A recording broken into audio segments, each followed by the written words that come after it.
From outside, right, coming indoors. Just for us right now. It's about it's really been about us. These last 2 days been just really just trying to continue to work on us and our fundamentals and the things that we need to take into this game so we can play our best football. Our guys are going out there. We're playing hard. We're playing physical, but there's still a couple little things here and there that we want to get out of our system as we continue to approach these games. I'm fired up. Our guys are fired up, and we are. I think we're ready to play our best football. Questions? With Sims, is it matter more of decision making, or is it tracking the ball? What are some things that you've maybe been talking to him about? One of the things you talk to a veteran guy about, a guy that hasn't been a part of our system, is one, where you are on the field, and because some guys are coached across this league other ways, and where they field the ball at and things like that. And I just think referring to that one that he dropped on the 8-yard line, well, it comes down to two things. One, you don't want to field the ball inside the 8-yard line, right? And secondly, it comes down to catch fundamentals. We know right now, as punt returners, we want to be square underneath the ball. We try to catch that ball over the side. Those are tough. So, it's just little things like that we just got to keep reminding him of, hey, we got to do this the Baltimore way. And he's a confident guy, and he'll be able to do that. And we have all the confidence in the world.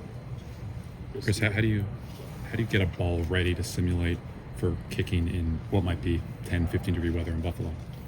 I think it for the guys that we have, I think it just comes with experience. The weather is going to be what it's going to be. We've experienced some weather games and things like that. I don't think for as cold as it's going to be, I don't know how you can simulate that, right? Besides the days that yesterday we went outside for a second just to try to hit some balls and kick some balls and things like that. That's the only way you can get that done. What it comes down to is really fundamentals, right? Just making sure the snap's good, the hold's good, and then the kick, right? And then the elements are going to be what they're going to be. If we stay true to all of our fundamentals, we should be good. Chris, with Deontay Hardy, if he were brought up to the 53, I know he hasn't played in a little while, but given he has an extensive track record of fielding punts, would you be comfortable with him in that scenario? Of course. I think the thing for Deontay is just getting back out here. He's missed a lot of football, right? And just making sure that he's ready to go. His body's right, and he's in a good place. I don't have a problem with him, fielding punch or anything like that. It's a matter of, okay, is he ready to go? We got to get him out here and get him running now. And he's saying all the right things. He's doing all the right things, and it's good to see him out here. It honestly is good to see him, starting to pick up the speeds and things like that. Chris, the Steelers had a punt where they had no returner. They had all 11 on the line. Do you talk to Jordan about changing things in that moment when you notice it? And do you ever consider putting all 11 and no punt returner back there? Situationally, we consider that, things like that. But when you do see that, there's certain things in our protection that we have to recognize, and everyone has to communicate. And when they do have 9 guys up in the box, we only have 8 protectors, right? So we're short of guys. So we have certain rules in which we handle protecting the punt, and we just got to make sure, hey, we get the ball off. And the most important thing is get the ball off, right? And then hopefully that ball dies somewhere around the 10-yard line and things like that. But more importantly, get the ball off.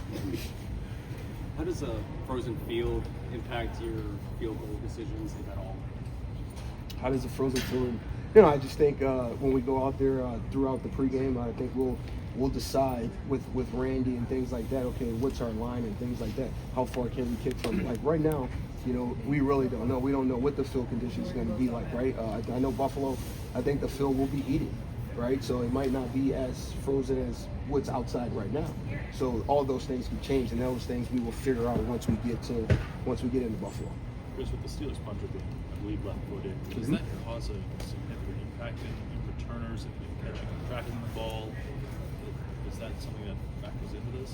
I don't necessarily think it factors into it. If we were dealing with a rookie, I would say that might then maybe have a little bit of impact on it. But Steven's caught a lot of punts in this league. He's caught off righties. He's caught off lefties. We have guys. We shoot lefty jugs. The ball changes a little bit and things like that. But I don't know if that necessarily has an impact on it. I just think you got to get yourself in position, square up. The one that hit the ground, the ball just faded away from it. again, most important thing is our job as special teams, give the ball back to the offense, right? So whether you catch that ball or not, you know, everybody might be a little bit upset with it.